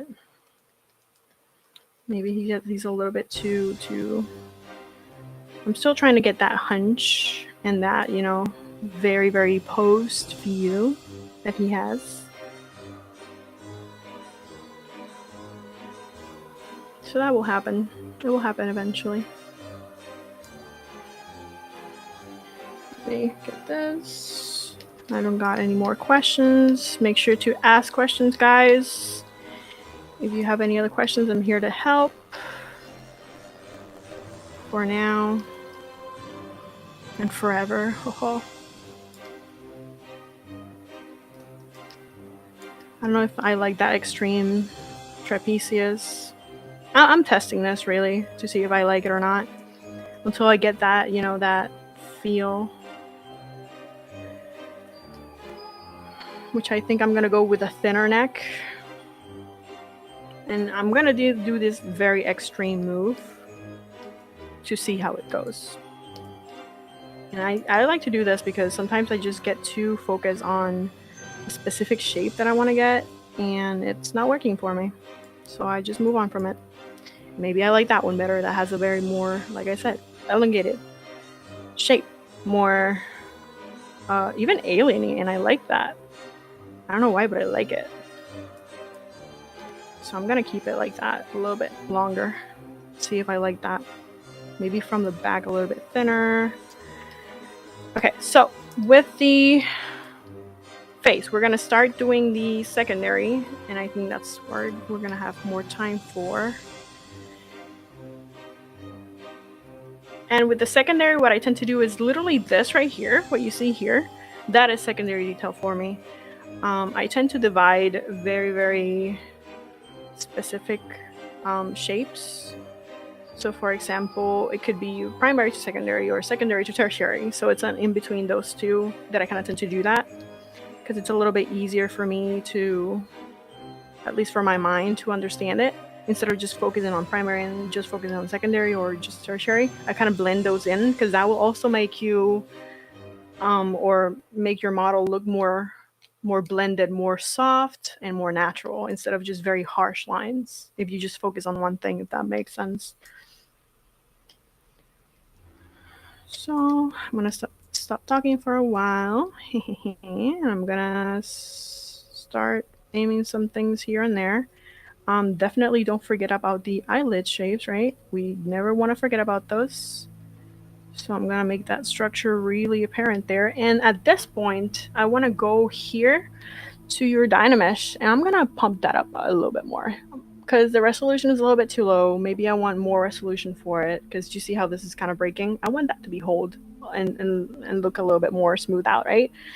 So we can do a 256 or just do a random number, which I tend to do sometimes. And see how that looks. And if I smooth it out, you see how that looks way better than what it used to look before right here. So just make sure to kind of just adjust the number, that it's not too high and not too low, and it keeps the shapes for you. So from there, what we're gonna do is just start adding stuff, really. I don't like that nose, it was too close. So I'm just gonna do that, kind of just start adding the bone structure more intense still, because I want that to be really, really intense. And I want to make sure that if I look at this right here, that it's a little bit more out in the corner, which is where your zygomatic is, and then kind of go in on the side, which kind of goes around, right? If you feel your fade, you'll feel it. I have a, yep. So with that, I kind of want to have that a little bit more intense on that side. And the eyes are still looking a little bit too far into the face for me. So if you need to do a little bit of a big change like that, if I look at this side, there's a little bit more separation there. So I would literally, what I do is just take that and kind of just push it out. Because maybe I want the eyes to be a little bit more bulky, not too in the face. So I'm just testing it out. Sometimes what I do is I do a duplicate of the model and I kind of just look at both of them. Maybe I like this one better, maybe I don't like that one, and I just do it right here on the subtools, just because I'm just testing how everything looks visually, you know, if it's appealing, if it's working. You're eventually, if you're just starting, it's gonna be a little bit difficult to kind of just get that, but it will happen eventually. You just gotta keep practicing it, and I just love that bulkiness on the eye, you know, for this character at least. It doesn't work on every character, but so from there, what I'm gonna do is I'm just gonna start adding the lines on the lips, and I'm just gonna create that very older feel, if that makes sense. That very lined up, very wrinkly feel. It doesn't need to be too perfect. I just kind of want that to kind of just go around, and I'm gonna start shaping the mouth too. I'm gonna start shaping the mouth.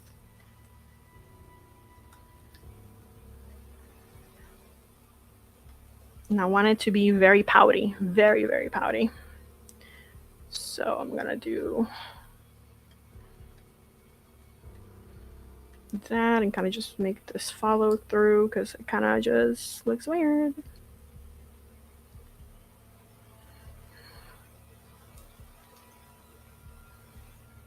And it's fine if the teeth are showing because we are going to cut them later. I just wanted to kind of place them really quick there because we needed to place them there, really.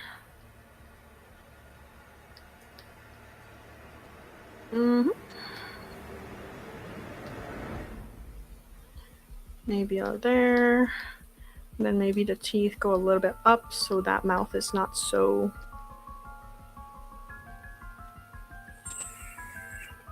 It's fine if that teeth is a little bit weird on the side.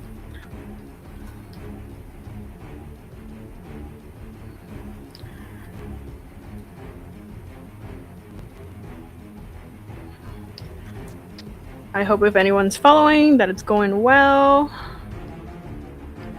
And if you have questions on it, let me know. This one kind of goes in a little bit more, kind of goes out. This one is really... Oh, I think I moved that one without... It's fine, we can just move it out. And it's also cool that they're not the same width or anything. I like that. So I'm just going to keep that going. So what I'm doing here is I'm just selecting that and kind of just trying to invert it, but because I have the knife brush, it won't invert it. You have to have like the select lasso tool. So when you select it, you invert it and then you just work on that one.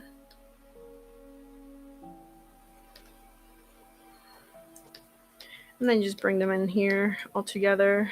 I think this teeth here is kind of just being a little bit weird, but it's fine. So let's say that one is there. So I just want to get that poutiness a little bit lower because I feel like it's really, really tight into teeth a little bit more. So from there, just gonna keep make sure that your symmetry is always on, right? If you in any case tend to kind of lose symmetry in Dynamesh, you can do the modify topology and then mirror and weld, and that will make your model symmetrical again. Don't worry about the weird line in the middle because you can just smooth that out with Dynamesh. It tends to be a little bit difficult in subdivision, so just make sure you kind of have that worked out when you're in the Dynamesh phase. So what's left is kind of just putting the nostril there again because they're a little bit weird shape, also asymmetrical, not symmetrical, so they're gonna look a little bit weird. So from there, what I want to do is kind of just shape the eyes a little bit more hooded, kind of get this overall working, and just finish the next stuff. Like I said, it doesn't need to be too perfect. Might just cut that in later and kind of just have like a cool bust cut, which I like a lot, doing the busts. So maybe push this down a little bit and kind of just give it all a cut later.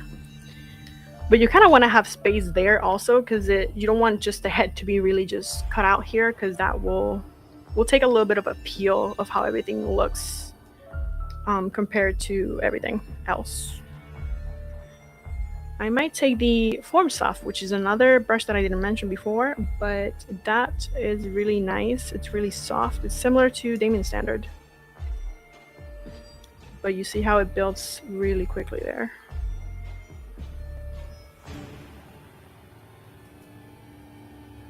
I'm gonna do the little deepness here, crevices, then that kind of going again, and I like how that is working a little bit more because it's a little bit longer. And I'm just gonna keep that there. It doesn't need to be too...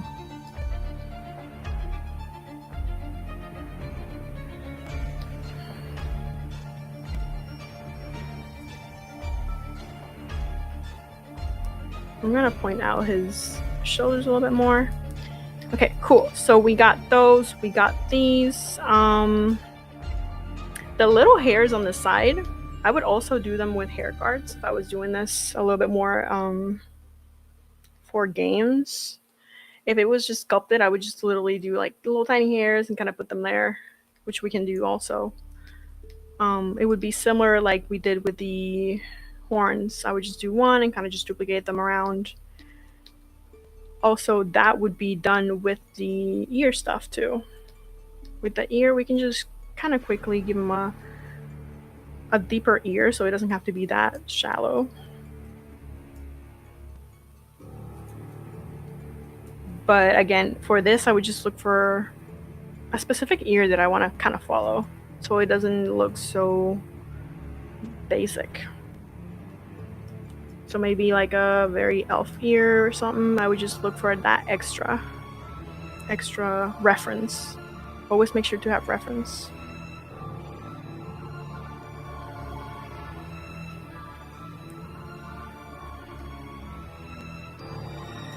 Okay, so from here what I would do is start doing the stuff for the horns, right? The detail for the horns, which that would be also tertiary detail, or primary, secondary, and tertiary detail specifically for the horns. So I would totally do that in there. I still feel like this is a little bit flat, so I might have to adjust it a little bit.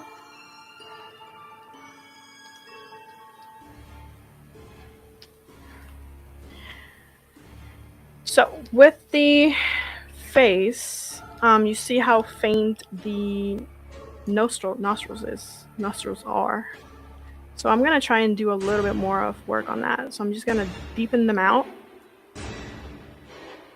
Kind of just going around, smooth them out, bring that. Okay, got it, thank you. Gonna just get that there. So what we're gonna do now is we're gonna kind of move on for this portion and go for the tertiary detail or secondary tertiary detail a little bit more in depth, so we can kind of get this a little bit more advanced, right? But I think it's going well. Might need to be a little bit more posed, which we can totally do. But for this, what I want to do is kind of create the tertiary detail and how it kind of would look on the lips themselves, specifically on the lips, because that's my favorite area of his face right now. It's the lips and everything right here in the mouth. It's really interesting contrast there. So boom, we'll do this. For the tertiary detail, what I tend to do is I do a duplicate of the model, right? Right here is the original, and always at the bottom, I at least preference, I keep the duplicates at the bottom, the original always on top. And I just, if I were to do this for games, I would do a retopo manually in the program Maya, and then I would bring it back on top of this one, and it will kind of just project the information. But if I was going to do this like I do normally, just like quick sculpt, just to kind of clean the geometry, I would just do turn off the Dynamesh, and I'm going to save before this. Definitely save. Now let's go with that one. Quick save here.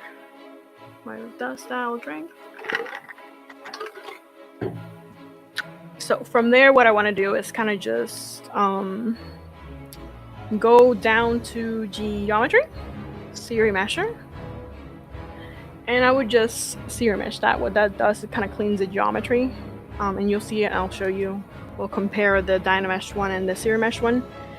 That's kind of like the fast retopo in ZBrush, which I don't tend to use in the whole pipeline. I just tend to use, I use it only when I'm sculpting really quick and practicing. For the whole pipeline, I would just retopo manually, because series meshing tends to do loops around the geometry, and when you try to UV that, it just goes around and you're like, oh my god, what do I cut here? And it just takes forever. It's very complicated on that side. So what I did is I'm gonna turn the original off, and you'll see the series mesh model, right? You'll see that it's a little bit cleaner. It kind of lost some of the detail, but it's fine because we can just project that a little bit higher. So from there, what I do is you'll see also the difference in shift. So kind of has the loops kind of going around. This is the Dynamesh, totally a mess. And then this one's a little bit cleaner, right? So what I'm gonna do is use this one, and then this is where when I start doing subdivision levels. I go to geometry, divide, at least maybe 4 times or 5, depending on the geometry of the model and what model it is. Some models need less, some more. So from here, what I do is, boom, I do all this, I keep the original, right? I turn everything off just in case I missed any type of detail that I actually liked on the original one. And then I select the model at the bottom while keeping both visible. Everything else not visible, because if not, they will actually project to the other model. And then both on top, right? So when I go and I do this, I'm gonna go to project, and I'm gonna project all while selecting the duplicate model that we kind of cleaned up. And you'll see that it looks like that because they're both on top, right? But if we go here at the top, this might be a little bit different. So you see how this has kind of weirdness in here? That means that your model, my original model and my ZBrush model are really different. So to kind of fix that, you kind of have to go back and ZBrush it a little bit higher so it keeps the shape.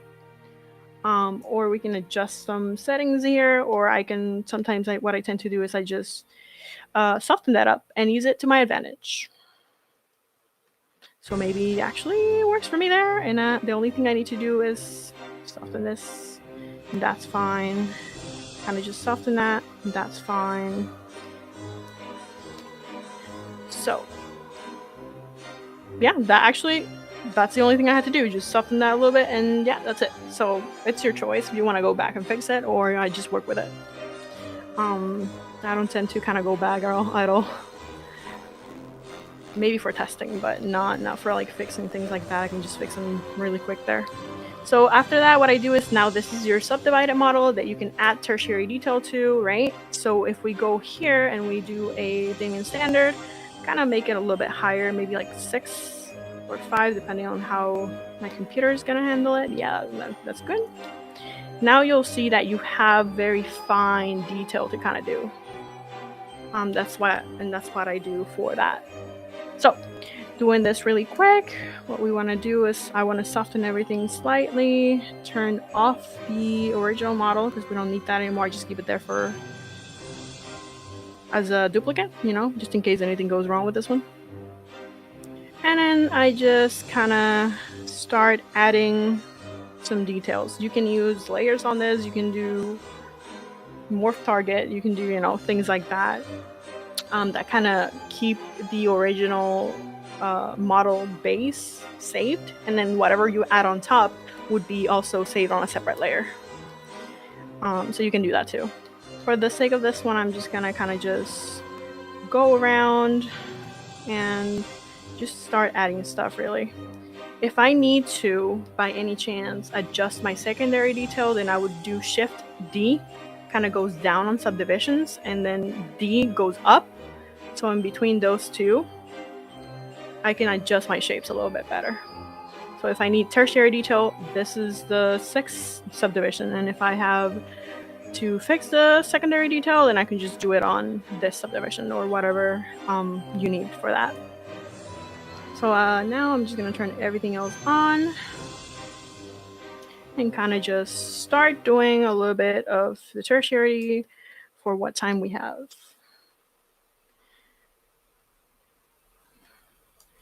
And I'm still not happy with the shape of this nostrils, so I'm just gonna wanna have them a little bit deeper. So I might need to carve it out, the shape, and kind of just adjust that.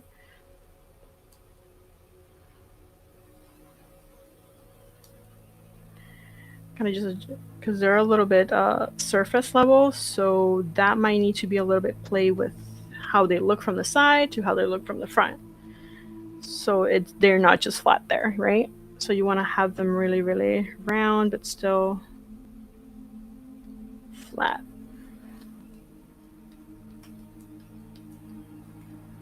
At this stage, I also start adding color if I need to kind of just bring everything up. And I don't know if I like that, so I might delete that, and it's fine to do that. Yeah, that's better. That's way better. So maybe I go on a higher subdivision and kind of just push that in and kind of get that nostril shape. I don't want them to be just one line, so that's why I'm kind of taking my time on them, because they're not really just a line. But yeah, this is how I would do everything else. So for the lines here, I would take a clay buildup and kind of just follow along with this, right? And even use some of these lines to kind of just get that detail done.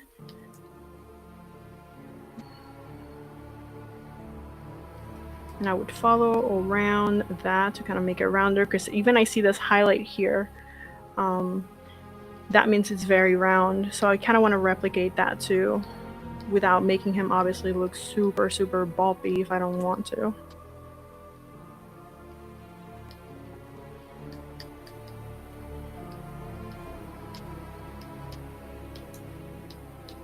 But yeah, we got some structures here. Sure, I may or may not like that, but we'll see.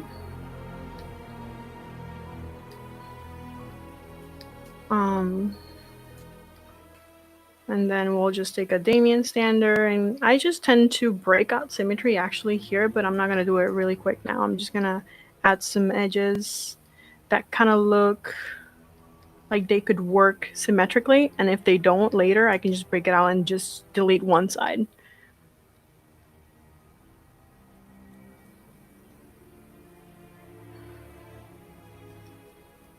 So maybe it has like a line there, kind of just going around, and then it has this little guy here, but because we already had those structures there, that we only have to like mark them and kind of just build around them.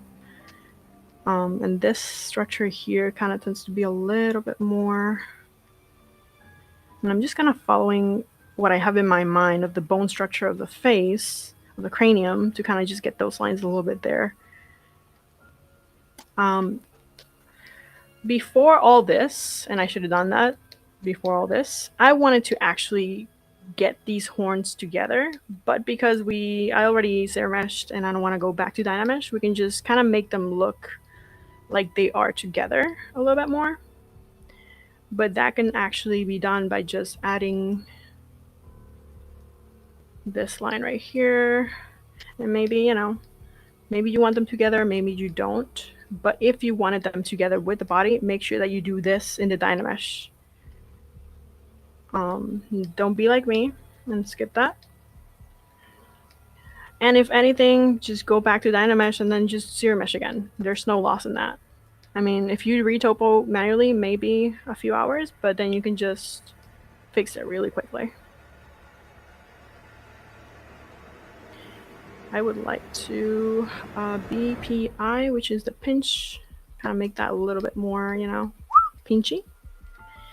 And then kind of make this ears less straight, because they were really straight.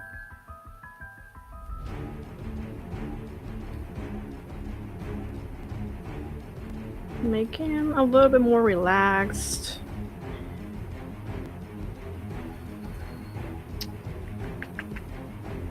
Maybe I'll take that for the sake of time, and I'll kind of do that.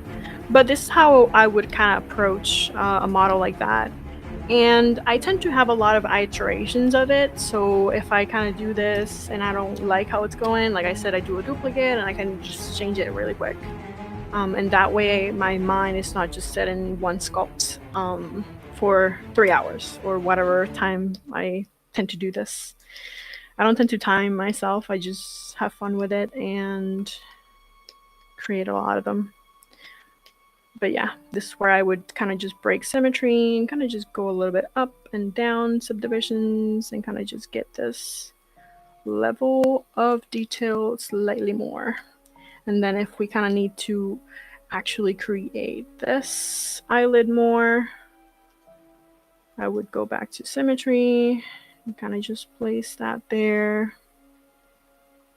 So it takes a little bit to kind of get everything together there, but it's not impossible. You guys got this. And if you're just starting, don't be, like I said, don't be too intimidated. Just do it. Just throw yourself under the bus. That is ZBrush.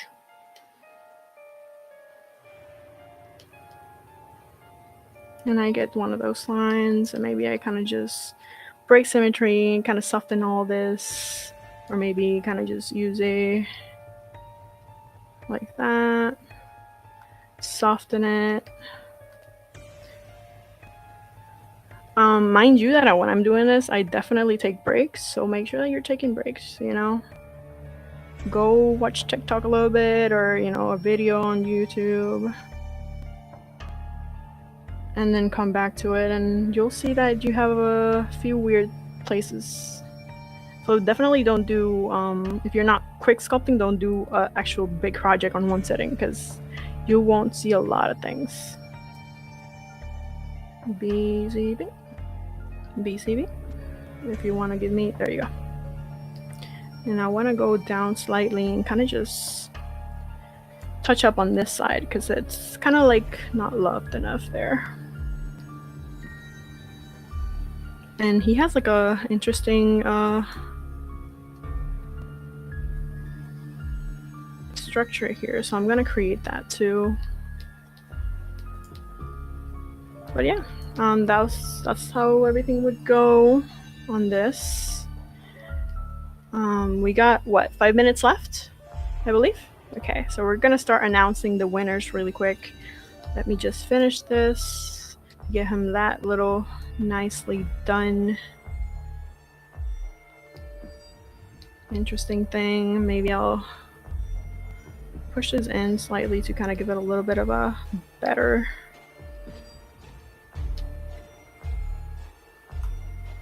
when you press C, that will turn it into gray, so just make sure to kind of just go back to the color and not get that there.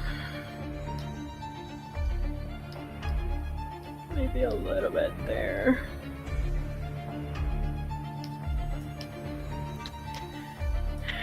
And then I'll just do that. I'm gonna do this big movement because I want to kind of pose it right a little bit slightly. So I'm gonna just try this. And there's some stuff on the back that we can definitely do later. But for the sake of time, right? I may be here 4 hours if I want to finish this really good. We're just gonna do this quick posing. And then maybe he's like very like Vogue. So maybe I kind of want to push that a little bit Vogue-ish. That means a little bit more of the inside of his pectorals a little bit in, his shoulders a little bit out. Maybe I want this on an angle, I don't know. His shoulders really high.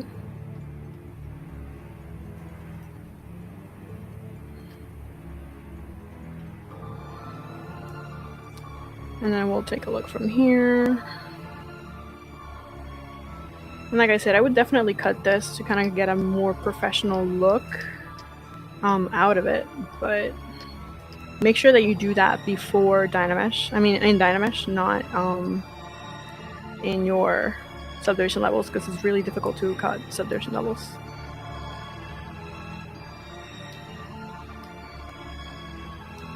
Maybe his... And then we'll kind of cut that there. Boom, boom, boom, boom. Kind of cut this here. Boom, boom, boom, boom. And I'm just trying to make that extremely easy to kind of just finish it. And you notice that it's broken symmetry already, but should be good.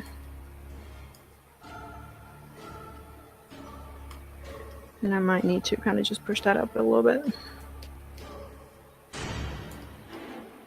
This might need to be a little bit more like that. I like that. I like that kind of just pinching inward slightly. I like that. Like very like the elbow, the brows. Well, shoulders are kind of just out, but still keeping it thin, right? Remember to still keep it thin, the neck thin. But yeah, this is how it would go. Still a lot to kind of fix on that, but part of the process.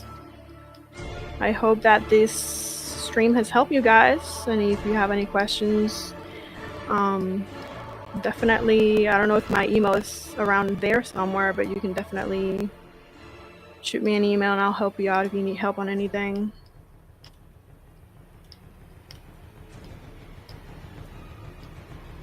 I want to make that a little bit intense, very low.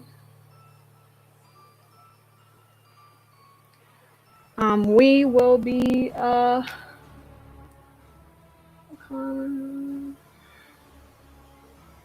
awesome. Thank you guys for coming and joining and, you know, seeing me go my crazy ways. This is definitely what I do every day. It's fun. I also help students. I also annoy them sometimes, but hopefully they are learning stuff. So just let me know if anything. And I just hope that you guys don't be afraid of ZBrush. If you want to do ZBrush, get the information you need to. If you need to do computer animation, game art, or whatever you need to kind of get into it. And we'll be there. There's instructors in there that will help you out on everything.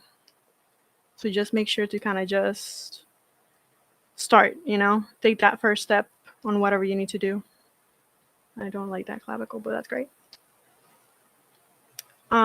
So we will be announcing would be my, let me actually really quickly see how it renders. Yeah, that's not bad. When I kind of do a BPR render, looking really good. Obviously, we still need to do a lot of tertiary detail on the other stuff, but overall, the structures, they're working. I feel like they are. So just make sure to kind of just, yeah, that's cool. I like it. So we will be announcing the art contest winners, right? And I will say this before I forget. So thank you guys for coming. And the mythical monster art demonstration, not that. Oh, that's weird. Oh, there you go. So the first place, right? The first place for the art contest winner was Nicholas Brown. Plus. Woo! That was actually pretty cool. I remember seeing this and I was like, oh, that's so creepy. I love it. So congrats on that. I believe you have won an iPad and an Apple Pencil, which is a great tool. I actually have mine right here. So keep going with the art. And the Apple Pencil and the iPad will be so helpful. So congrats on that. And also we will announce the runner-ups. And I hope I don't butcher your name, but I will announce your names. Pretty cool art here. Caitlin Yu, Eric Ocampo, Ira Villarruel, Ekaterina Vinokurova, and Alina Lichnikevich. I hope I didn't butcher it. But congrats, guys, on participating. And you guys keep going on this. I know I saw a lot of cool art there. So congrats on that. Keep at it. You guys got this. Thanks for coming and happy Halloween, guys.